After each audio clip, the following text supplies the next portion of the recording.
Welcome to the Julie Laughton Living Podcast, the place to get advice, tips, and tricks to building the life and luxury home of your dreams with 30-year business owner, designer, and builder, Julie Laughton.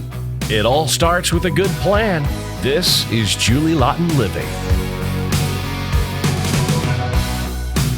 Welcome back to another episode of the Julie Laughton Podcast. Today we're going to talk about what's it like to work with a one-stop shop. Because I am unique in the fact that I provide the one-stop shop, and other companies do provide design build, and that means that it's a team.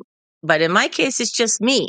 So it's unique. And I like it that way because I am able to and educated in and trained in all the things that I'm doing. And again, other companies, they do provide it, but you're still working with 7 people. So anyway, let's talk about what it's like to work with one person. And that person, of course, is me, the kind of high energy Julie. So what happens with a one-stop shop truly is that you save time and money, and you have one person to rely on. And in my case, I take all the blame and I take all the responsibility. I cannot point my fingers at the architect. I can't point my fingers at the engineer. I can't point my fingers at the contractor. I can't blame the decorator. It's me.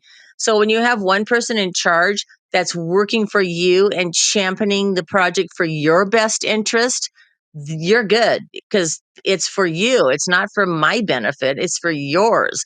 Because in most cases, you have to pay an architect, an interior designer, a structural engineer, a civil engineer, a soils engineer, a Title 24 engineer, the survey engineer.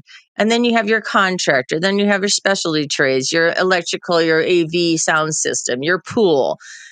I mean, managing all that is insane because every single one of them is waiting for the other one, and they don't manage each other. They barely manage themselves because there's so many balls in the air at all times and everybody's waiting for everyone else. So with me, I make sure that all the ducks are in a row.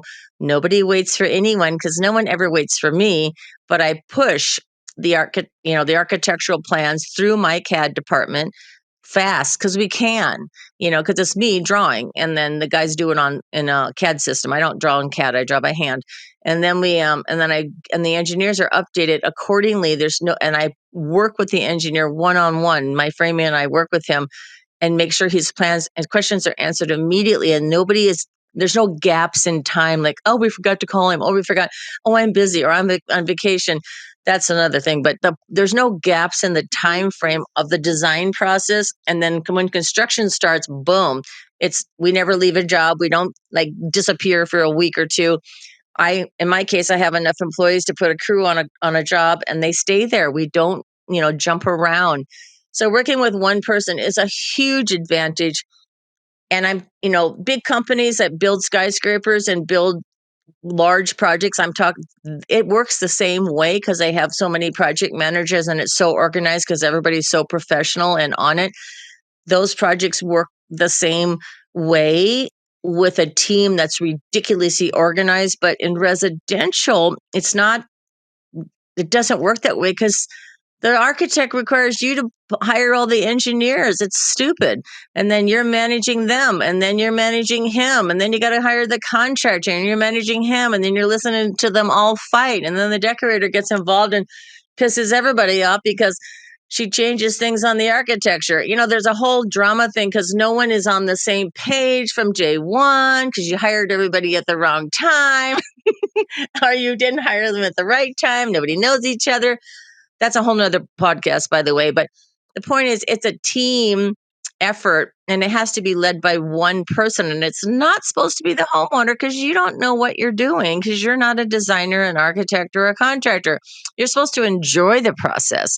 You're supposed to be led down the path and treated 5-star from conception to completion. And your job as a homeowner is really only to put your dreams on paper by spilling your guts to your architect and your interior designer and working with them in a timely fashion. But all you have to do is tell people what you want and what you like and what you don't like. And the rest should be done by a professional and someone that manages it for you and works with you.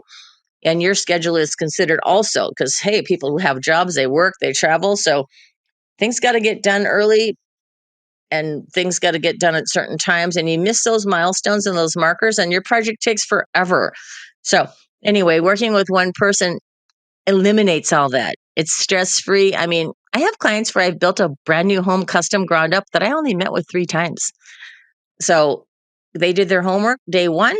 I got their pictures. I got what they want and they don't want. Boom. 3 meetings later, the house can be built without interrupting their wonderful life of traveling the world and whatever they're doing. And I just do my thing. So it is possible to do this very seamlessly and stress-free. And I demand it's done stress-free and seamlessly. So I don't want drama because it's unnecessary. It's a process, and it just needs to be followed in order. So when I start a project with the client expects me to handle everything because all the weight of the world's on my shoulders, and there's a lot of trust because, again, my clients don't know how all this works. So they got to trust me that it's getting done, and it's getting done on time, and it's getting done on budget. So how do they trust that? How do they know? Because they don't know. So what I do is I kind of overwhelm my clients with paperwork before they even sign the contract with what is this process. And I tell them the 7 steps and what I'm going to do from day one to the completion. Of course, they never read it, but some do. But I explain the process. And then once they sign the contract, I put dates on there. And then we talk about design process, what the city's doing, how long I'll take, how long the city will take. It's outlined to the letter with dates. There's no mystery to what's happening tomorrow or from A to Z, from conception to completion. It's outlined from conception to completion to the client on a weekly basis. So if they lose their email or can't find their recap, they get it every week, usually on Monday when they're fresh. I don't like sending it on Friday anymore. So I send them a weekly update. Monday, here's what's doing, and here's what happened before, and here's what's going to happen. So I am ridiculously organized about projecting because I know I don't like to not know what's happening next. But the goal with me is, because I do the one-stop shop, is to give them the complete outline with dates, which I do before they sign and then weekly after they sign. It's quite nice because the schedule only changes, of course, if there's change orders made by the client, and that happens inevitably, but we track everything and it's very organized, all in one place. So again, the one-stop shop is supposed to make it stress-free for the client because it can. So again, a one-stop shop means, in my case, I hire and manage all the players on the team. I do not allow my clients to order anything, hire anyone, pay anyone. It all goes through me, and I manage the entire process from conception to completion because I control all the players. I'm like the coach, right? And when you have one coach and a lot of team members, that's the only way things get done. And the team members on my team all have a SOP, standard operating procedure. So there's nothing unclear about this process. And another thing about the process, it's like having a baby. There's no mystery to this process. It's the same for every house and every construction. It's all the same in residential. There's nothing new. The only variable is the client and the client's personality and what they need to be done as far as their needs, and how do they handle massive emails or calls? I mean, how do they want to receive their reports from us? Most people want an email. Some people want a call. So the only variable is the client and their needs. But the one-stop shop guarantees no stress because the one-stop shop, in my case, I manage all of it for the client, on the behalf of the client. Thank you for joining me on this episode discussing the one-stop shop and how it eliminates all the stress and the drama from the projects. And I hope to see you next week on the next episode. Thank you for joining us for this episode of Julie Laughton Living. For more information or to connect with Julie one-on-one, visit julielaughtonliving.com. And don't forget, it all starts with a good plan.